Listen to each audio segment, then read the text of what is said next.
오늘 아침에 여러 언론들이 2030의 대출 증가율이 4050의 대출 증가율보다 3배가 넘는다. 그래서 고금리 장기화 상황에서 겁도 없이 청년들이 연끌을 하고 있다. 그래서 청년층이 주택 매입 시장에 최대 큰 손으로 부상되고 있다. 그래서 반복된 집값 폭등이 결국 집은 오르게 돼 있다. 늦었다고 생각할 때 사야 된다라는 매수 심리가 요즘 청년들이 그 한탕주의식 의식이 굉장히 많이 발달됐죠. 이런 거하고 이제 결부되어서 자기 능력을 생각하지 않고 대출을 받아서 집을 산다고 난리가 나 있다는 거예요.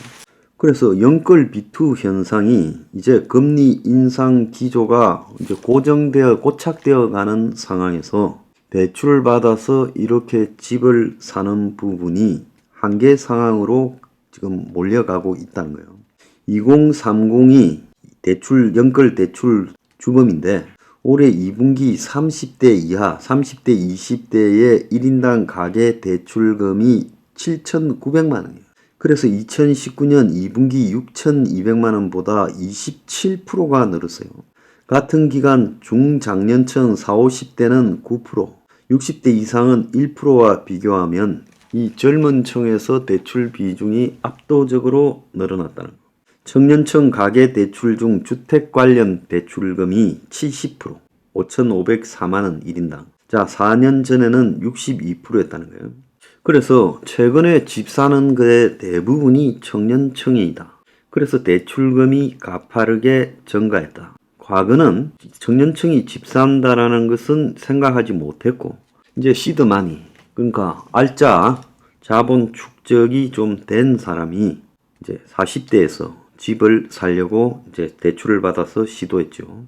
근데 지금과 같은 고금리 상황에서 청년층이 대출 받아서 집을 샀다가 지금 계속 금리가 오르게 되면 이 청년층이 굉장히 문제가 생길 것이다.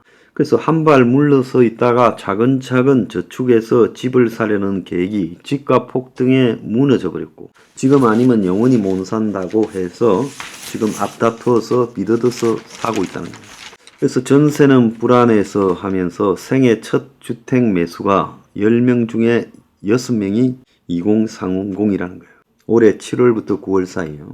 절반이 서울 경기의 아파트를 사들였다. 그래서 주택 공급 부족, 전세값 상승이 영향을 미쳤는데 최근 주담대 대출 금리가 7%를 넘었는데, 자, 4분기에는 묻지마 연끌이 이제 비로소 좀 줄어들 거다. 그렇게 이야기를 하고 있어요. 지금 주택 시장에서 급매물이 사라지고 얼어붙기 시작했죠. 그래서 이들은 집값이 올라가는 데 대한 두려움만 있었지 이자가 늘어날 것에 대한 두려움은 별로 없었다는 거예요. 그래서 불안한 전세와 비싸지는 월세에 고통받기보다는 내 집 마련이 또 다른 선택이 될 수 있다라고 하면서 집을 샀는데, 현 정권이 내놓은 50년 만기 주담대, 그리고 특례 보금자리론, 청년층 DSR 산정시 및 장래 소득을 반영하도록 한 정책 등이 청년들이 겁도 없이 집을 사게 했다는 거예요.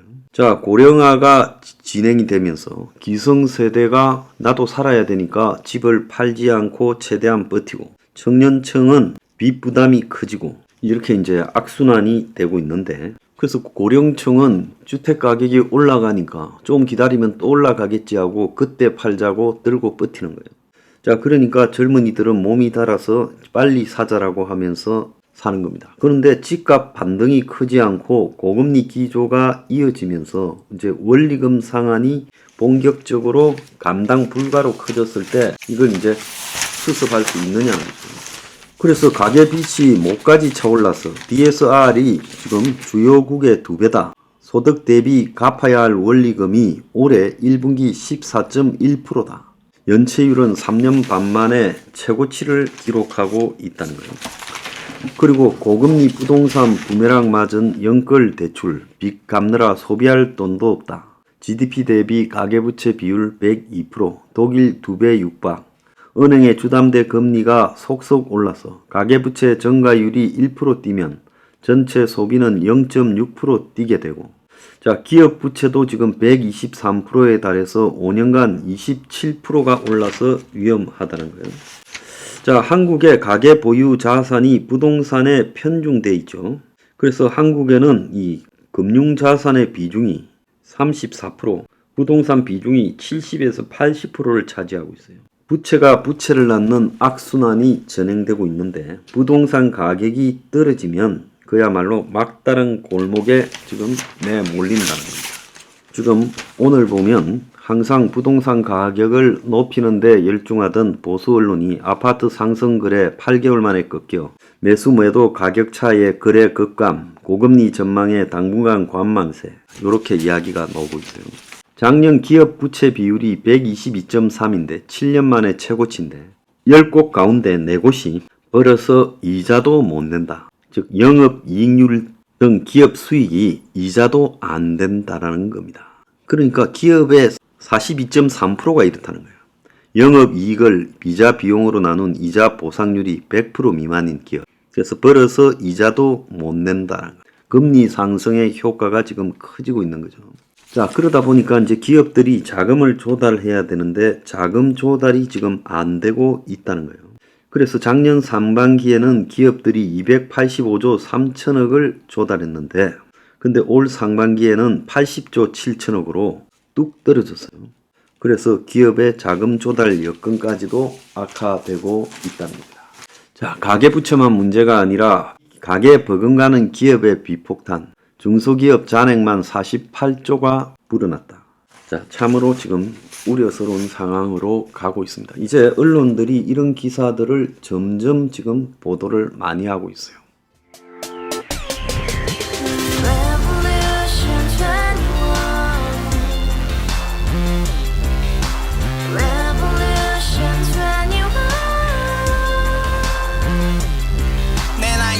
월세 30 코인빚만 300 서울에 온지 벌써 10년 아둥바둥 버텼지만 여전히 난 반지 하에 제왕 곰팡이 연문제약 내비랭 깡통 망통 완전히 폭망 구시원 창문만큼 작아진 내 꿈 연애 결혼 내 집 모든 게 헛꿈 1년 전 떠난 여친 울며 말했지 같이 스파자 평생 가본 게 꼭꼭꼭하지